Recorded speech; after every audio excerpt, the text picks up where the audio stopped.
আমাদের তরিকার ইমাম হযরত মুজাদ্দিদ আল ফেসানি সেরহিন্দি ফারুকি, তিনি হযরত ওমর রাদিয়াল্লাহু আনহুর বংশধর, এই জন্য ওনাকে ফারুকি বলা হয়। উনি হযরত ওমরের বংশধর, তিনি আহলে সুন্নাত ওয়াল জামাতের অনুসারী ছিলেন। মনোযোগ দেন, ওনার মাজার শরীফ বর্তমান পূর্ব পাঞ্জাবের ভিতরে, ওই অঞ্চলে এক সময় লক্ষ লক্ষ মুসলমানের বসবাস ছিল। মুজাদ্দিদ আল ফেসানি জমিনে কালেমার দাওয়াত দিলেন এবং তিনি সিলসিলা প্রতিষ্ঠিত করলেন ওই জমিনে। সেরহিন্দিতে ওনার মাজার হয়ে গেল। ব্রিটিশ আমলে ভারতে মুসলমান এবং শিখদের মধ্যে বিরাট যুদ্ধ হলো। এই যুদ্ধে বহু মুসলমান হিজরত করে পূর্ব পাঞ্জাব থেকে পশ্চিম পাঞ্জাবে মুসলমান চলে গেল। ওই অঞ্চলটা মুসলমান অধ্যুষিত ছিল, মুসলমান শূন্য হয়ে গেল। শুধু মুজাদ্দিদ আল ফেসানি সেরহিন্দি একা পড়ে গেলেন। তিনার মাজারও মাত্র 2 জন খাদেম, আর কেউ নাই মাজারে। সারা অঞ্চলে কোনো মুসলমান নাই। তখন ওই দেশের শিখ ধর্মের যারা ছিল তারা চিন্তা করলো, মুসলমান তারাইছি, মুসলমান এই দরবেশের মাজার আর আমরা রাখবো না। মুসলমান এই দরবেশের মাজার ভেঙে ফেলবো আমরা।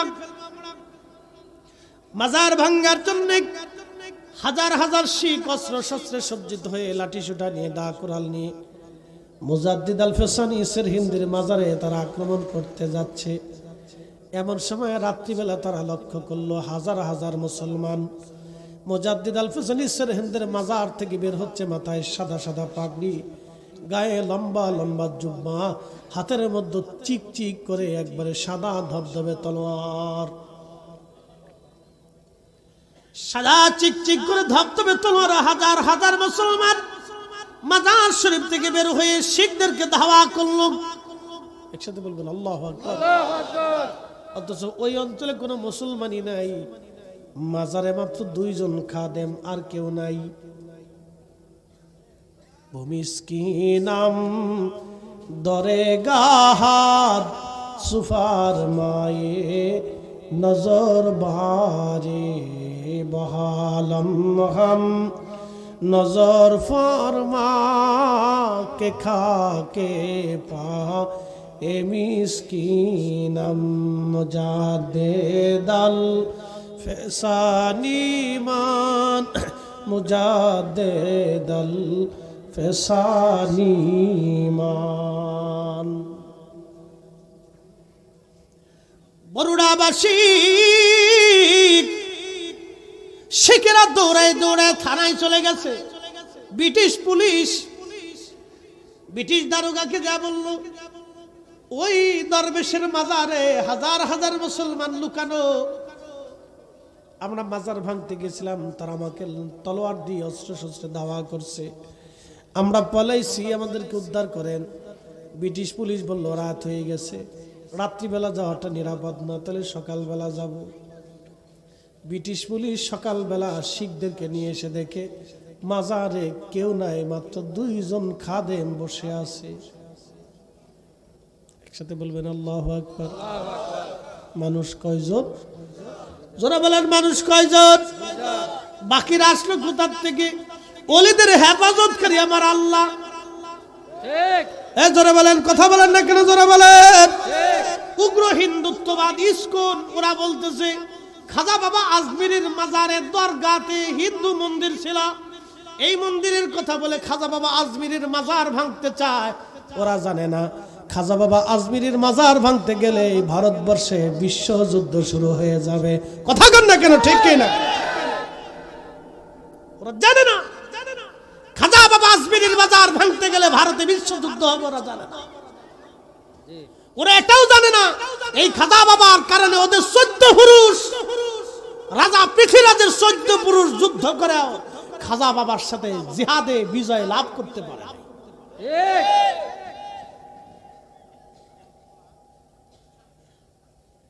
মনে হয় গোলমোল খাইয়া কিছু শরীরে গরম হয়েছে আর কি, টের পাইতেছেন আর কি। ওই ফুকা চিনেন নি আপনার? এটার ফাঁকা যখন গজায় তখন এটা মরার লেগে গজায়। কি কথা কন না কেন, ঠিক কি না? ও জানে না, তবে হ্যাঁ ভারতবর্ষে একসময় ভেঙ্গে খান খান হবে, এটা সত্য। এটার জন্য কিছু আড়াই দাঁড়াই তাদের লাগছে আর কি, বালা না, বুঝতেছে না, বুঝবে না, পিঠের সামনে যে সময় থাকবে না সেই সময় বুঝবে না। ও তো 14 পুরুষও খাজা বাবার সাথে জিহাদ করে পারে নাই, লড়াই করে পারে নাই। একসাথে বলবেন আল্লাহু আকবার। না না, জোরে জোরে জোরে বলেন। আরে কঠিন তেজ নিয়ে একসাথে বলেন আল্লাহু আকবার। এই জমিন খাজা বাবার জমিন, কি কথা কন না কেন? খাজা বাবা আজমিরের জমিন, তাদের 14 পুরুষও পারে না, 850 বছরের ইতিহাসে পারে না। হেতা এসে দুই চাই ছাতা মাতা লেওরা বলে আজরে বাজারে লাফাইতেছে।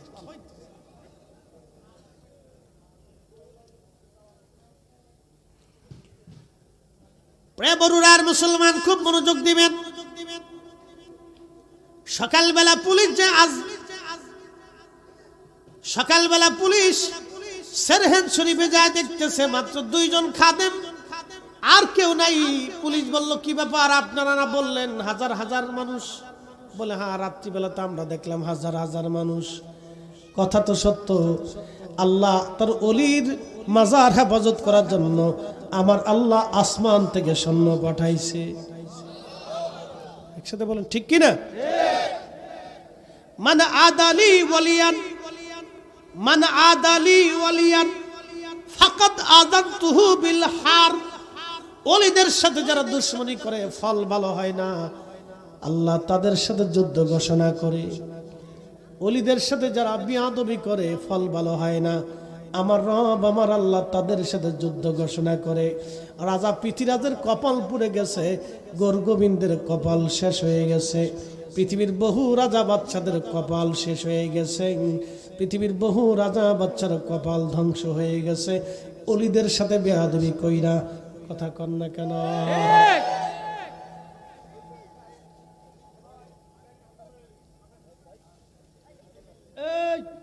বুঝলি জিমাইছে চলবে, আসতে বলেন পুলিশের দলে চলবে, হাত উঁচা করে বলেন চলবে, নারে তাকবীর, নারে রিসালাত, হাত নামা, চলবে বলে দি না। সাত মরে গেলে দিলি হবে, আমার কবরে যা দিয়ে আসলি চলবে যে ভাই চা খায় না আপনি, চিনি সারা মেরে দেন, চিনির দাম বাড়ছে খাইলামই না, যা খালি পানি মেরে দিলেই চলবে। দোকানের ব্যবসা ভালো, দোকানদার চিন্তা করে হুজুরের মতো কাস্টমার যদি সারা দেশে চলতো তা আমার ব্যবসাটা আরো ভালো হতো। খালি পানি আর লিগার মেরে দিলেই সারবে, আর লাগতো না। ভারতের সোমনাথ মন্দির, মনোযোগ দেন, তাদের ইতিহাস স্মরণ করাই দিতেছি। ইতিহাস স্মরণ করার দরকার। খাজা বাবা আজমিরের মাজার বানাইবো, মানে মন্দির বানাইবো, কি পাগল! আমার দিকে তাকায়। ভারতে সুলতান মাহমুদ গজনবী, হিন্দুস্তানের সবচেয়ে বড় মন্দির ছিল সোমনাথ। এই সোমনাথ মন্দিরে সুলতান মাহমুদ গজনবী আক্রমণ করবে, কিন্তু সাহস পাচ্ছে না, সাহসে কুলাইতেছে না। শোনেন, আধ্যাত্মিক, আমি বললাম যে আমির আধ্যাত্মিক পাওয়ার হইতে হবে, শরীয়তের জ্ঞানও থাকতে হবে, আধ্যাত্মিক ক্ষমতাও থাকতে হবে। আমির যদি শরীয়তের জ্ঞানের সাথে আধ্যাত্মিক ক্ষমতা না থাকে, তাহলে ওই আমিরের পিছনে দৌড়ে লাভ নাই। কি কথা কন না কেন? তাহলে তারে দিয়ে বিজয় অর্জন করা যাবে না। ওই শুধু দৌড়াইবেন কিন্তু বিজয় হবে না। মান খাইতে হইব, ফিরিনি খাইতে হইব, দৌড়াইতে হইব। তো মনোযোগ দিন। সুলতান মাহমুদ গজনবী বর্তমান আফগানিস্তানের গজনি, কাবুলের গজনিতে সুলতান মাহমুদ গজনবী রহমাতুল্লাহ আফগানিস্তানের গজনিতে সুলতান মাহমুদ গজনবী।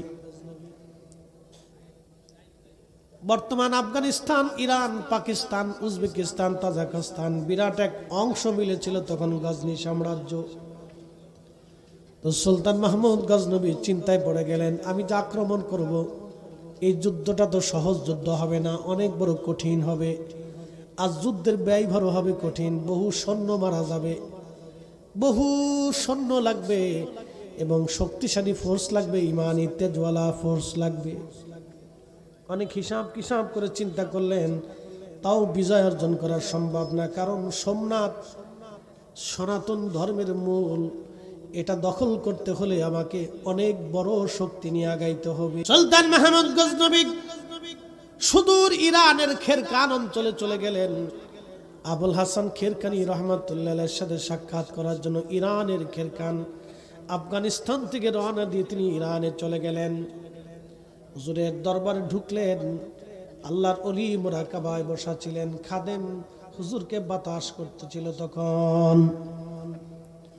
চুপচাপ সুলতান মাহমুদ গজনবী বসে আছেন, কোনো কথাবার্তা বলেন না, চুপচাপ তিনি বসে আছেন। কারণ হুজুর মুরাকাবা করতেছে, যদি বেয়াদবি হয়ে যায় তাহলে হুজুর রেগে গেলে সর্বনাশ হবে। বহু সময় পার হলো, মুরাকাবা ভাঙে না। খাদেমকে ডাক দেয়া বললেন, আল্লাহর বান্দা, আমি সুদূর আফগানিস্তানের গজনি থেকে এসেছি, আমার নাম সুলতান মাহমুদ গজনবী, হুজুরকে আমার পক্ষ থেকে সালাম দেন, আর বলেন হুজুরের কাছে দোয়া নেওয়ার জন্য আমি আসছি, যেন এই অধমকে হুজুর একটু সুযোগ করে দেয়। দেখেন, আগের রাজা বাচ্চারা আল্লাহর অলিদের দরবারে তারা নতজানু হয়ে বসে থাকতো, কারণ অলিদের পাওয়ার হলো অরিজিনাল পাওয়ার। অলিরা দুনিয়ার পাওয়ারে চলে না, অলিরা আল্লাহর পাওয়ারে চলে। কথা কোন ঠিক কিনা? অলিদের পাওয়ার আল্লাহর পাওয়ার। সুলতান মাহমুদ গজনবী চুপচাপ যে বসে আছে। খাদেম বলল, ঠিক আছে, আমি হুজুরের মুরাকাবা ভাঙাচ্ছি, অপেক্ষা করেন। পিছন দিক থেকে খাদেম যে বসে গেলেন, হুজুরের মুরাকাবা ভাঙাইলেন। হুজুর ডাকতে বলেন, বেটা মুরাকাবা কেন ভাঙাইছে বলো? হুজুর, সুদূর আফগানিস্তানের গজনি থেকে সুলতান মাহমুদ গজনবী আসছে, আপনার কাছে দেখা করবে, দোয়া করবে, সালাম দিয়েছে। আল্লাহর ওলি ডাক দেয়া বলেন, আরে বেটা, রাজা বাদশা আমার দরবারে কেন আসছে? চলে যাইতে কহ, রাজা বাদশা দিয়ে আমার কোনো কাজ নাই। বেরোইতে কহ, চলে যাইতে কহ, ওটা আইছে কেন? যা চলে যাইতে কহ, রাজা বাদশা দিয়ে আমি কিতা করব? একসাথে বলবেন না মারহাবা? আগের ওলিরা রাজা বাদশা দিয়ে কিছু মনে করতো না। ধুর, চলে যা, তুই আইছিস কেন? সুলতান মাহমুদ গজনবী বুঝে ফেলছে এখানে আর তেমন কিছুই বলার নাই, শুধু বিনয়ের সাথে বলল, হুজুর মাফ করে দিবেন, আমি বহু দূর থেকে আসছি মুসাফির হয়ে, একটু দোয়ার আশায়। বলে, কি দোয়া লাগবে বলো? বলতেছে, হুজুর ভারতের সোমনাথ মন্দির আমি আক্রমণ করব, দোয়া নেওয়ার জন্য আসছি। একসাথে বলবেন আল্লাহু আকবার। তো সুলতান মাহমুদ গজনবীকে আবুল হাসান খেরকানি রাহিমাহুল্লাহ বললেন, বেটা, তারা তাদের মন্দির নিয়ে পড়ে আসে, তুমি তোমার ওটা দখল করতে যাবা কেন? ওটা দিয়ে তোমার দরকার, তোমার কাজ তুমি করো, তাদেরটা তাদের করতে দাও। সুলতান মাহমুদ ডাক দিয়ে বলতেছে, হুজুর মন্দির দখল করা আমার অভিপ্রায় না, আমি মন্দিরটা এই জন্য দখল করতে চাই, আমি শুনছি, আমি জেনেছি কাবা শরীফে 360টা মূর্তি ছিল, হারামে 360টা মূর্তি ছিল। ওই মূর্তি ভঙ্গাংশ আল্লাহর নবী ভেঙে ফেলে দিলেন। ভঙ্গাংশ অর্থাৎ ভাঙ্গা অংশখানা তারা এনে সোমনাথ মন্দিরে লাগিয়েছে। যেই মন্দির নবী ভেঙে ফেলেছে, যেই মূর্তি, সেই মূর্তি পৃথিবীর অন্য কোথাও থাকতে পারে না। অতএব সোমনাথ মন্দিরের মন্দির আমি রাখবো না, কারণ আল্লাহর নবী যেটা ভেঙেছে সেটা কোনো মন্দিরে রাখতে পারে না।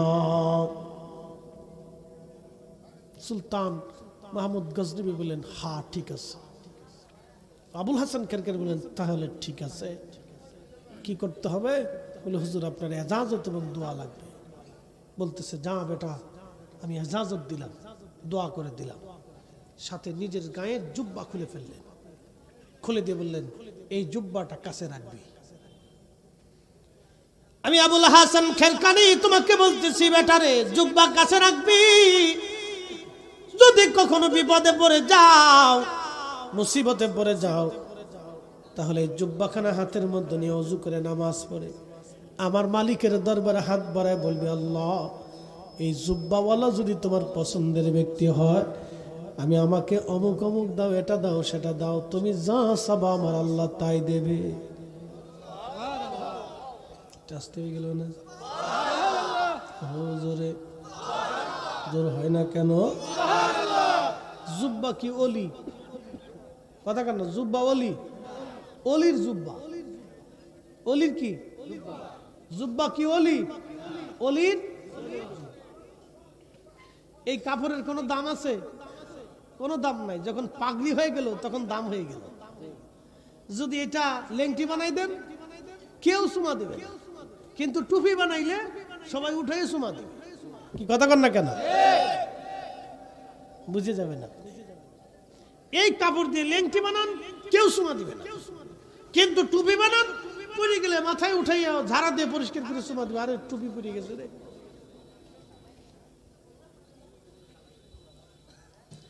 তার মানে নবীর ইজ্জতে কাপড় ইজ্জত হয়। আরে নবীর সম্মানে যদি কাপড়ের ইজ্জত বেড়ে যায়, তাহলে নবীকে তাজিম করার জন্য উম্মতের ইজ্জত বাড়ে। কথা কন না কেন? এই জন্য ইয়া নবী সালাম আলাইকা বলার পরে আমরা বসে থাকি না, আমরা দাঁড়াই। জোরে বলেন, জোরে বলেন, জোরে বলেন। দাঁড়াইবেন নি? দাঁড়াইবেন নি? আমরা এত দলিলের দরকার নেই, এত উসুল টুসুলের দরকার নেই। আমরা উসুল একটাই জানি, আল্লাহর নবী তিনি তাম সৃষ্টির মধ্যে শ্রেষ্ঠ ইজ্জতওয়ালা। আল্লাহর পরেই তার মর্যাদা, ওনার উপরে কারো মর্যাদা আর সৃষ্টিতে। তো ওনাকে ইজ্জত দেওয়ার জন্য আর দলিল লাগে না, উনি নিজেই দলিল। কি কথা কন না কেন? উনি নিজে দলিল, নিজেই দলিল। আবুল হাসান খেরকানি জুব্বা খানা দিয়ে বলেন, বেটা যাও জুব্বা খানা নি হাজরাতি সুলতান মাহমুদ গজনবী তিনি আফগানিস্তান ফিরে চলে আসলেন। চিন্তা করলেন এজাজত পাইছি, আর চিন্তার কারণ নাই। তলোয়ারের সাথে আধ্যাত্মিকতাও সেই দিন মুসলমানদের বিজয় দিয়েছে। আজকে আমাদের আধ্যাত্মিকতাও নাই, তলোয়ারও নাই, যার কারণে বাটাম সালাম চলতেছে। আর আধ্যাত্মিক অলি যারা, তাদেরকে আমরা মানিও না, মানতেও চাই না, যার কারণে আরো বাটাম সালাম কপালে আছে। কথা কোন ঠিক কিনা? তলোয়ারও লাগবে, আধ্যাত্মিকতাও লাগবে। তলোয়ার এবং আধ্যাত্মিকতা দিয়ে মুসলমানদের বিজয় হয়েছে। বরুড়াবাসী মনোযোগ দিয়ে শুনিয়া যান। সুলতান মাহমুদ গজনবী বিরাট বড় সৈন্যদল নিয়ে সোমনাথ আক্রমণ করলেন। মাসের পর মাস যুদ্ধ হয়, যুদ্ধে কারো জয় হয় না, কারো পরাজয় হয় না, বহু রক্তক্ষরণ হচ্ছে, বহু জীবন চলে যাচ্ছে। একটা পর্যায়ে মুসলমান সেনাবাহিনী এসে বলল, হুজুর, সুলতান যুদ্ধের ময়দানে টিকা সম্ভব হচ্ছে না আমাদের, আমরা বিদায় নিতে চাই। কারণ মুসলমানরা যুদ্ধের ময়দানে দাঁড়াইতে পারতেছে না, তারা তাদের মন্দির রক্ষা করার জন্য জীবনপণ দিয়ে তারা লড়াই করতেছে। সুলতান মাহমুদ গজনবী চিন্তায় পড়ে গেলেন, মনে পড়ে গেল হুজুরের কথা। দৌড়ায় চলে গেলেন। দৌড়ায় যাইয়া আল্লাহর এই মহান প্রেমিক তাবুর মধ্যে যাইয়া দ্রুত গতিতে ওযু করে 2 রাকাত নামাজ পড়লেন। ইয়া আইয়ুহাল্লাযীনা আমানুস্তাঈনু বিস-সাবরি ওয়াস-সালাহ। এ ঈমানদার, তোমরা আমি আল্লাহর সাহায্য নাও সালাত এবং সবরের মাধ্যমে, নামাজ এবং ধৈর্যের মাধ্যমে। তোমরা আমি আল্লাহর সাহায্য নাও সালাত এবং সবরের মাধ্যমে, নামাজ ও ধৈর্যের মাধ্যমে। তোমরা আমি আল্লাহর সাহায্য নাও। ইন্নাল্লাহা মা'আস সাবিরিন, নিশ্চয় আল্লাহ ধৈর্যশীলদের সাথে থাকে। সালাত এবং সবরের মাধ্যমে আল্লাহর সাহায্য নাও তোমরা, সালাত এবং সবরের মাধ্যমে আল্লাহর সাহায্য নাও। এই জন্য নামাজ পড়ে দোয়া, নামাজ পড়ে দোয়া, নামাজ পড়ে দোয়া, নামাজ পড়িয়া আল্লাহর দরবারে হাত বাড়াইতে হয়। নফল নামাজ, এই জন্য জোহরের পরে 2 রাকাত নফল, মাগরিবের পরে 2 রাকাত নফল, এশার পরে 2 রাকাত নফল নামাজ পড়ে আমাদেরকে আল্লাহর দরবারে হাত বাড়ায় সাহায্যের জন্য শিক্ষা দিল আমার হুজুর। কথা কোন ঠিক কিনা? যুগ শ্রেষ্ঠ মহাবলী আমার মুর্শিদ মাওলানা, যুগ শ্রেষ্ঠ মহাকামেল আমার মুর্শিদ মুর্শিদ মাওলানা এক নজর দেখলে যারে দিলের জ্বালা থাকে না। ওরে এক নজর দেখলে যারে দিলের জ্বালা থাকে না। এশকের গভীর তত্ত্ব যদি রে জানিতে চাও, প্রেমের গভীর তত্ত্ব যদি রে জানিতে চাও, কামেলের পদ তলে নেশার হইয়া যাও। ওরে মুর্শিদের চরণ তলে নেশার হইয়া যাও। বুঝতে কি অসুবিধা হয়? বুঝে যা। অলির দরকার, অলি লাগবে? কথা বলেন, অলি লাগবে? অলি লেগেছিল একদিন, অলি লাগছে একদিন, লাগছে আগামীতেও লাগবে। তাহলে দুই পদ্ধতিতে আল্লাহর কাছে সাহায্য নিতে হবে। একটা হলো সালাত আর একটা সবর। নামাজ পড়ে আল্লাহর দরবারে হাত বাড়াইতে হবে, নামাজ পড়েই হাত বাড়াইতে হবে। মনোযোগ দেন। সুলতান মাহমুদ গজনবী 2 রাকাত নামাজ পড়ে খুদার দরবারে হাত বাড়াইলেন। শুধু শূন্য হাত বাড়ান নাই, জুব্বাখানা হাতের মধ্যে নিয়ে হাত বাড়াইছে। বলবেন হুজুর আল্লাহর কাছে চাবো, আবার জুব্বার দরকারটা কি? এই আমার দিকে তাকান, প্রশ্ন আসে না এরকম যে আল্লাহর কাছে চাবো আবার জুব্বা লাগবে কেন? ঠিক আছে না? মদিনার ভিতরে দুর্ভিক্ষ লাগলো। অ্যাটেনশন, সহিহ বুখারীতে মদিনাতে দুর্ভিক্ষ লেগে গেল, প্রচন্ড দুর্ভিক্ষ। বৃষ্টি নাই, বৃষ্টি নাই, বৃষ্টি নাই। লোকেরা আম্মা জান আয়েশা সিদ্দিকার কাছে চলে গেলেন। আম্মা জান সুনানুদ দারিমির হাদিস, ইমাম দারিমি হাদিস কেন বিশুদ্ধ সনদে লিখেছেন, আম্মা জান আয়েশা সিদ্দিকার কাছে লোকেরা গেল। সাহাবীরা চলে যায়, বলেন আম্মা জান, ওগো মা জননী, বৃষ্টি নাই, মদিনায় দুর্ভিক্ষ লেগে গেছে। বৃষ্টি না হওয়ার কারণে ঘাস পাতাগুলি মরে গেছে, আর উট দুম্বা ছাগল ভেড়াগুলি দুর্বল হয়ে গেছে। উট দুম্বা ভেড়াগুলি দুর্বল হয়ে গেছে। হুজুর আম্মা জান, এখন আমরা কি করব বলে দেন। আম্মা জান আয়েশা সিদ্দিকা বললেন, ও নবী সাহাবীরা, আল্লাহর নবী রওজা মুবারকের উপরে যে ছায়া আছে, যে ছাদ আছে, এই ছাদ তোমরা ফাঁকা করে দাও। নবীজি রওজা মুবারকের উপর থেকে যখন ছাউনি সরাই দেওয়া হলো, আকাশ এবং রওজা বরাবর হয়ে গেল। আল্লাহু আকবার। আল্লাহর আকাশে মেঘ জমে গেল, অজর দ্বারা বৃষ্টি শুরু হয়ে গেল। একবার জোরে বলা যাবে আল্লাহু আকবার। কি শুরু হইলো? আমার দিকে তাকান। আম্মা জান আয়েশা কি আল্লাহ চিনে না? ওই জমানা সাহাবীদের জমানা, সাহাবীরা কি আল্লাহ চিনে না? আম্মা জান আয়েশা রাসূলের সহধর্মিণী, তিনি কি আল্লাহর কাছে চাইলে আল্লাহ দেয় না? তাহলে রওজা শরীফের ছাদ ফাঁকা করার দরকার কি? নবী উসিলা, কি কথা কন না কেন? নবীজি উসিলা, এই উসিলা আম্মা জান নিজে ধরছে। এখন আমরা ধরি বিদায়, একদল আছে তারা বলতেছে আমরা চাবো আল্লাহর কাছে, আল্লাহ দিবে আমাকে। তো আল্লাহর কাছে চাইতে বেলায় মাঝখানে কোনো উসিলা আমার দরকার নাই। তাদের যুক্তি হলো, গরু যিনি বেচেন তিনি বিক্রেতা, যিনি কিনেন তিনি ক্রেতা, তো বেচা কিনার মাঝখানে যিনি সমন্বয় করেন তিনি দালাল। আমরা চাবো আল্লাহর কাছে, আল্লাহ সরাসরি দিবে, মাঝখানে উসিলা নামক কোনো দালালের আমাদের প্রয়োজন নাই। বুঝতে পারছেন? তারা উসিলাকে দালাল বানিয়ে ফেলছে।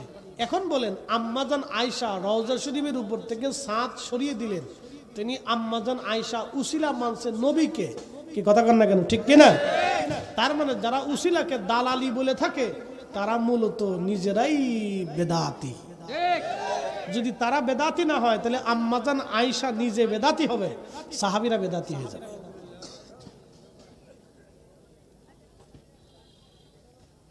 মনোযোগ দিয়ে একাধারে 7 দিন বৃষ্টি নামলো। ভাই কতদিন? 7 দিন একাধারে বৃষ্টি নামলো। একাধারে 7 দিন বৃষ্টি নামলো। একাধারে 7 দিন বৃষ্টি নামার পরে সাহাবীরা আবার আম্মা জানের কাছে এসে বললেন, ওগো মা জননী, বৃষ্টির আর কোনো প্রয়োজন নাই মা। এত পরিমাণে বৃষ্টি নামছে যে মদিনার ঘর বাড়ি দুর্বল হয়ে গেছে, মাটির ঘরগুলি ভেঙে যাওয়ার উপক্রম হয়েছে, আর আমাদের বৃষ্টির দরকার নাই। আম্মাজান তখন বললেন, তাহলে আবার রওজা শরীফের ছাদ পুনরায় নির্মাণ করে দাও। আবার নবীজি রওজা মুবারকের ছাদ নির্মাণ করে দেওয়া হলো। যখন ছাদ নির্মাণ করে দেওয়া হয়েছে তখন অটোমেটিক বৃষ্টি বন্ধ হয়ে গেল। জোরে জোরে বলেন আল্লাহু আকবার। আমি যদি আরব হতাম, মদিনারি পথ, সেই পথ দিয়ে হেঁটে যাইতেন নূর নবী হাজারাত, নূর নবী হাজারাত। হযরত ওমরের আমলে বৃষ্টি নাই, বৃষ্টির অভাবে মদিনায় দুর্ভিক্ষ লেগে গেল। লোকেরা বসলে, আমিরুল মুমিনিন, বৃষ্টির বড় দরকার, বৃষ্টির প্রয়োজন, বৃষ্টি নাই। হযরত ওমর আল্লাহর দরবারে হাত বাড়াইলেন। হাত বাড়ায় বলতেছে, ইয়া রাব্বি, আপনি জানেন নবীজি দুনিয়াতে ছিল, আমরা রাসূলের উসিলা করে আপনার কাছে চাইতাম, আল্লাহ আপনি আমাদেরকে দিতেন।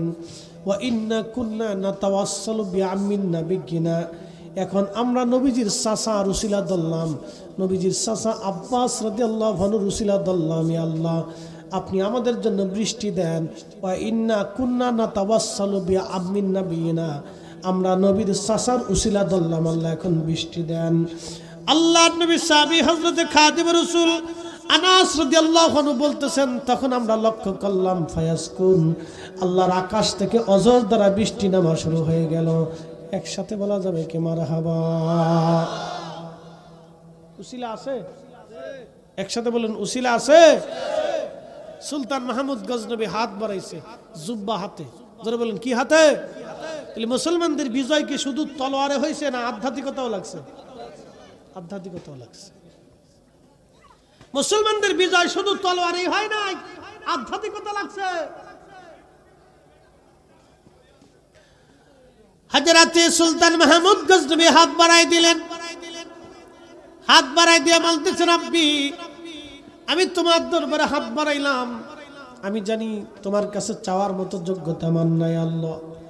আমি একজনের জুব্বা হাতে নিয়ে তোমার দরবারে হাত বাড়াইছি।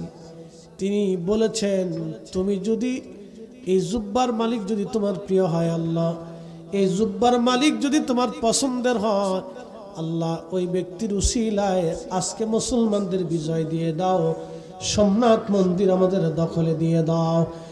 একসাথে যারা বলেন আল্লাহু আকবার, না না হাত উঁচা করে বলেন আল্লাহু আকবার। বলেন ওলি লাগবে কি লাগবে না? ওলি আসে না নাই? ওলি মানে কি মানি না? আমরা সুন্নিরা যতদিন বেঁচে থাকবো আল্লাহর ওলিদের দামাত পতাকাকে আঁকড়ে ধরে থাকবো। কথা বলেন ঠিক না বেঠে?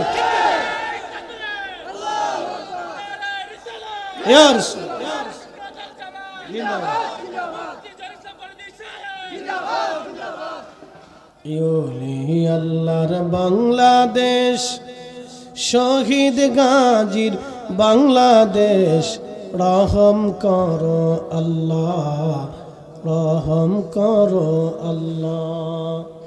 ইওলি আল্লাহর বাংলাদেশ, শহীদ গাজীর বাংলাদেশ, রহম করো আল্লাহ, রহম করো আল্লাহ।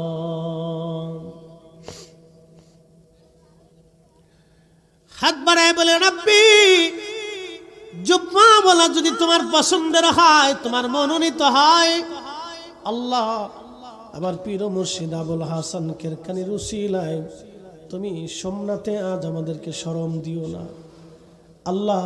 সুলতান মাহমুদ মুসলমানদের বিজয় দিয়ে দাও। এইভাবে হাত বাড়িয়ে বাড়িয়ে চোখের পানি সেরে সেরে সুলতান মাহমুদ কান্না করতেছিল। এইদিকে কান্না করে আমার রব আমার আল্লাহর সাথে সাথে দোয়া কবুল করলেন। দেরি হলো না, আসমানে দোয়া কবুল হয়ে গেল। মুসলমানদের যুদ্ধের মোড় ঘুরে গেল। প্রত্যেকটা মুসলমানের হৃদয়ে জিহাদের জজবা এসে গেল। আর প্রত্যেকটা বিধর্মীদের অন্তরে ভয় আল্লাহ ঢুকিয়ে দিলেন। প্রচন্ড যুদ্ধ শুরু হয়ে গেল। আমার যুদ্ধে মুসলমানরা সোমনাথের সিংহ দরজা ভেঙে ফেললেন। একসাথে বলবেন আল্লাহু আকবার।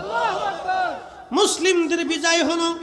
সেনা প্রধান এসে বলল, হুজুর, সুলতান, মুসলমানদের বিজয় হয়ে গেছে, আমরা সোমনাথ দখল করেছি। সোমনাথে কালেমার পতাকা উড়ে গেল। হায় হায় হায়, ও মুসলমান।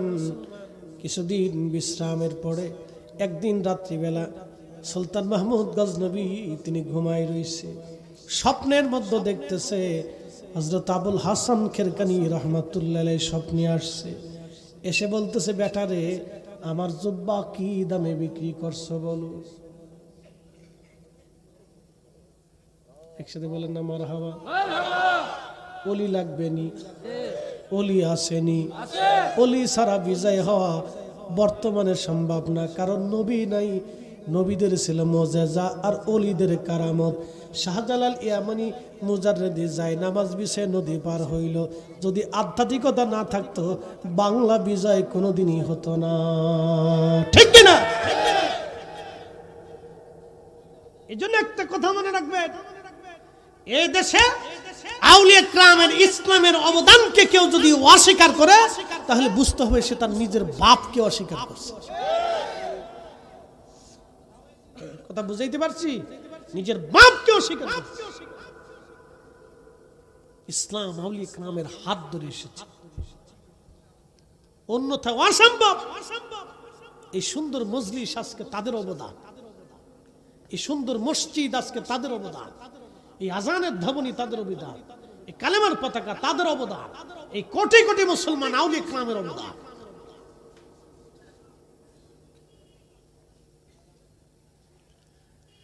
বরুড়ার মুসলমান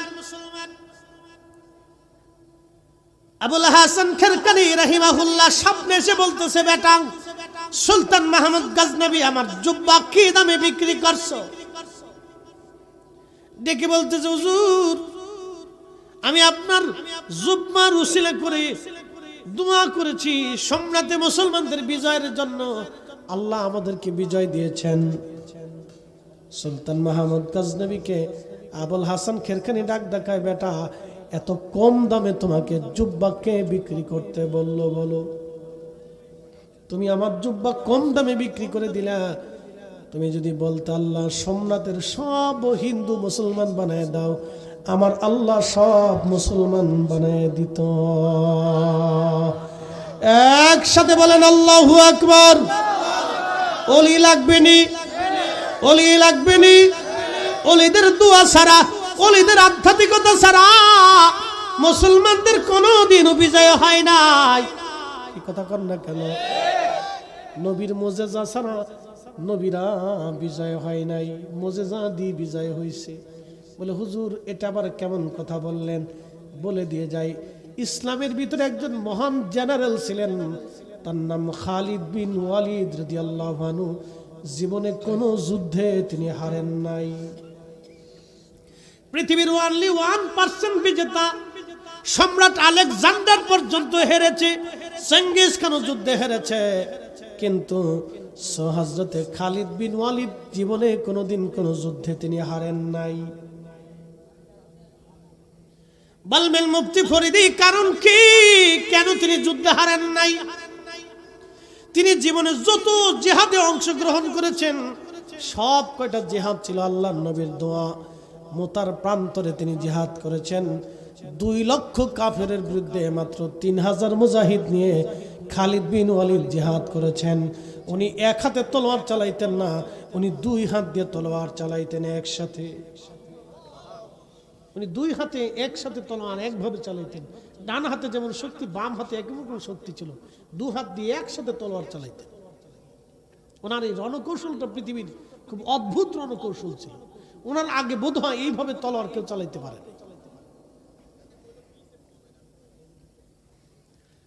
মুতার প্রান্তরে ওনার 8টা তলোয়ার ভেঙে গেল, 8টা তলোয়ার। একসাথে বলবেন আল্লাহু আকবার। কয়টা তলোয়ার ভাঙছে? 8টা তলোয়ার ভাঙছে। যুদ্ধ করতে করতে বুঝতে পারতেছেন, সকাল থেকে সন্ধ্যা পর্যন্ত যুদ্ধ করতে। বলে কারণ কি? আল্লাহর নবী বললেন তুমি সাইফুল্লাহ। কি? জোরে বলেন, জোরে জোরে জোরে জোরে। খালিদ সাইফুল্লাহ। বলে কারণ কি? নবী বললেন তুমি সাইফুল্লাহ, আল্লাহর তলোয়ার। জোরে জোরে জোরে। আরে রাসূলের কথার ওজন কত বুঝে যান। আগে বলছি মুসলমান দুয়া ছাড়া বিজিত হয় নাই। নবীর এই একটা কথা, খালিদ বিন ওয়ালিদ জীবনে যত জিহাদ করেছেন কোন জিহাদে হারেন না। উনাকে পৃথিবীর সবচেয়ে বড় বড় রাম সাম্রাজ্য, পার্সিয়ান সাম্রাজ্যের বড় বড় জেনারেল, যুদ্ধবিদ, যারা যুদ্ধবিদ্যায় পারদর্শী ছিল, তলোয়ার বিদ্যায় পারদর্শী ছিল, তারা পর্যন্ত ওনাকে কোনো যুদ্ধে হারাইতে পারে নাই। ওনার সাথে মল্ল যুদ্ধে যে আসছে জীবনে সে জীবন নিয়ে ফিরে যেতে পারে নাই।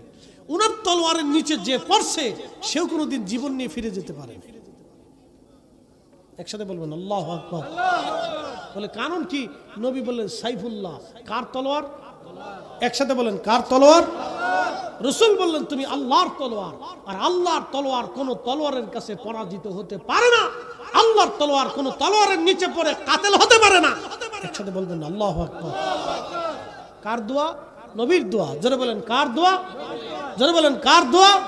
আল্লাহ রাসূলের এক দোয়ার কারণে খালিদ বিন ওয়ালিদ জীবনে যত জিহাদ করেছেন পার্সিয়ান সাম্রাজ্য, রাম সাম্রাজ্যদের বিরুদ্ধে, লক্ষ লক্ষ সৈন্যদের সামনে মাত্র 10,000 15,000 সেনা নিয়ে তিনি জিহাদে অংশগ্রহণ করেছেন। কোন যুদ্ধে ওনাকে কেউ হারাইতে পারে না।